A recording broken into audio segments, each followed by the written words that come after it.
Pemirsa, sebanyak 80 mal di Jakarta hari ini kembali dibuka. Sejumlah mal ini akan beroperasi secara terbatas dan menerapkan protokol kesehatan secara ketat.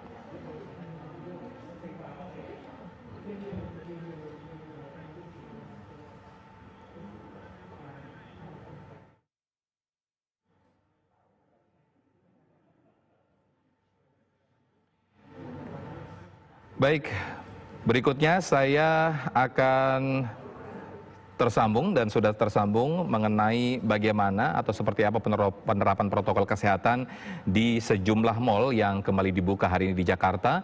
Kita sudah tersambung dengan Bapak Stefanus Ridwan selaku Ketua Umum Asosiasi Pengelola Pusat Belanja Indonesia. Selamat siang, Pak Stefanus. Selamat siang, Pak. Ya, ini 80 mal sudah resmi dibuka hari ini ya, Pak Stefanus ya. Untuk 80 tambah 22 di Bandung. Jadi total, di Bandung juga sudah dibuka ya Pak Stefanus ya? Iya, betul. Jadi total berapa Pak hari ini? 100 lebih lah.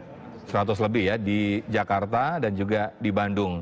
Ini tadi ada beberapa yang sudah menerapkan protokol kesehatan secara ketat, termasuk tadi teman atau reporter kami sudah memantau di Central Park dengan melakukan screening begitu ya. Nah ini secara detailnya bagaimana Pak? 80 mal dan juga 20 mal di Bandung ini sudah dibuka, penerapan kesehatannya seperti apa nih Pak? Saya kira hampir sama, semuanya sesuai dengan protokol kesehatan yang sudah diatur oleh Kementerian Perdagangan dan pemerintah daerah masing-masing. Jadi semuanya ya yang penting itu ya kita memakai masker dan kemudian jaga jarak dan semua peralatan dan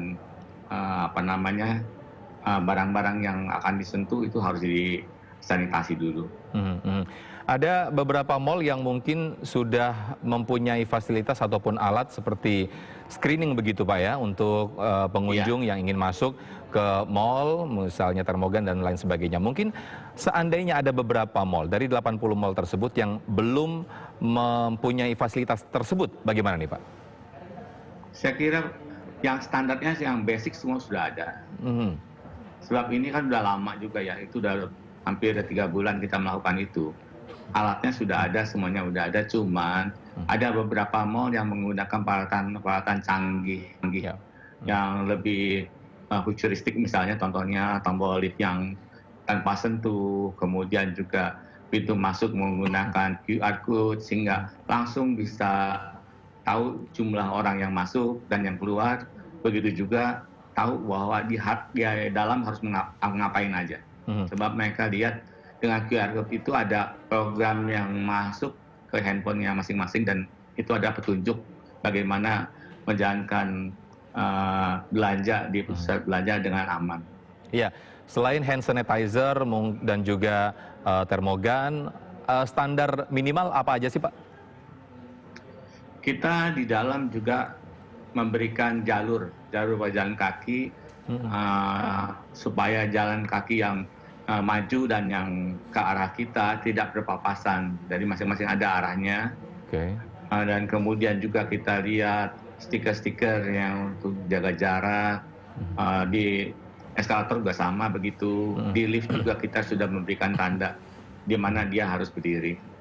Ya, kalau Pak Stefanus sendiri sudah memantau langsung Pak hari ini di sejumlah mal yang sudah dibuka, bagaimana respon warga, ramai atau bagaimana Pak?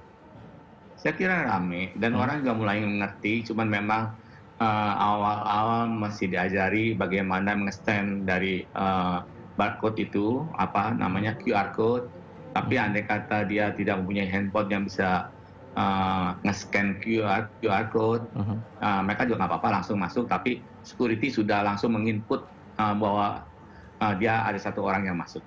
Iya, ada syarat khusus mungkin Pak bagi gerai yang boleh dibuka hari ini atau hanya gerai yang mungkin selain makanan yang hanya boleh dibuka dan mungkin tidak boleh dibuka? Apa saja itu Pak?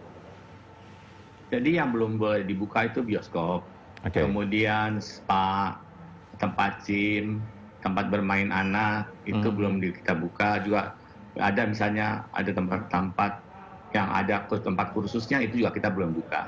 Baik. Tapi yang lainnya semua boleh buka asal sudah memenuhi kriteria protokol COVID-19 itu.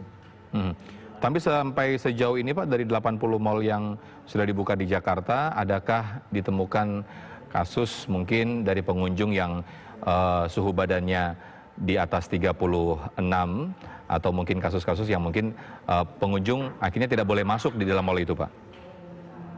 Kalau 36 derajat saya kira masih boleh masuk ya. Oke. Yang nggak boleh masuk itu 37,3 derajat, nah itu kita tolak untuk masuk ke dalam. Jadi kita harus mempersilahkan dia untuk keluar lagi. Ada persyaratan khusus Pak, karena saya juga tadi melihat liputannya teman-teman yang ternyata banyak pengunjung yang dia ternyata menggunakan face shield. Apakah memang keharusan atau kewajiban bagi pengunjung yang masuk ke mal harus menggunakan salah satunya mengenakan face shield selain masker Pak? Saya kira enggak, itu bukan kewajiban. Tapi kita memperbolehkan orang menggunakan face shield. Itu kan lebih aman, cuman kan agak sedikit repot aja. Ini dari 80 mal yang dibuka hari ini, termasuk juga 20 mal yang dibuka di Bandung, pasti melibatkan lebih banyak petugas ya Pak ya, karena harus diawasi lebih ketat lagi selain security yang memang sudah ada di mal tersebut. Apakah juga melibatkan dari TNI Polri Pak? Iya, kita juga mendapat kiriman dari TNI Polri untuk bantu tetap menertibkan semua supaya semuanya dapat berjalan dengan baik. Dan bukan hanya itu saja, saya lihat barusan laporannya banyak sekali, tinjauan-tinjauan apa dari camat, dari lurah, dari Kapolsek, dari Kapolres, bahkan mungkin dari Kapolda sendiri.